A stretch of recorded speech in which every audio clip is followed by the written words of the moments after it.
Hello everyone, hope you are doing very well.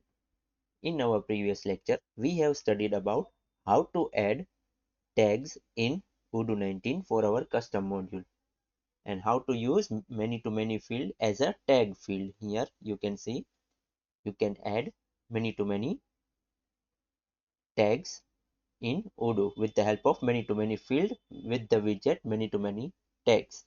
Now, if you want to show this all the particular genre as a checkbox type, like in a line-wise checkbox, you can add another type of widget known as many-to-many underscore checkboxes. With the help of that widget, we can simply show the many-to-many field genre as a checkbox types. Let's see what I mean. Let's go to the code. Here in our code, go to our views. Here, as you can see, we have already set a widget known as many-to-many tags. Now what I'll do, I will add another type of widget instead of tags, many-to-many underscore check boxes. What I have done, I have simply added a widget known as many-to-many underscore checkboxes. Now I'll simply restart my server,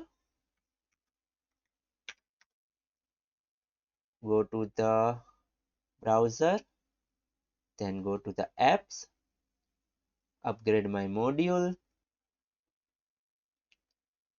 then go to the library management, open any of the record.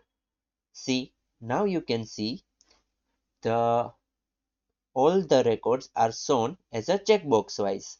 So you can add many-to-many field with different type of widgets as per your requirement. If you want to add tags, you can add widget as many-to-many underscore tags. If you want to show the fields as a checkbox, you can use many-to-many checkboxes. Also, there are various other types of widget you can use. You can basically see that in the Odoo's documentation. I hope today's topic had been understood by you. Let me summarize today's topic. In order to show the records of many-to-many field as a checkbox type in a list, you can simply add a widget known as many-to-many underscore checkboxes. Where you want to put that widget in, basically in the many-to-many field, add widget is equals to many-to-many checkboxes. That's pretty much it. If you have any doubts, please let me know in the comment section. Till then, thanks for watching.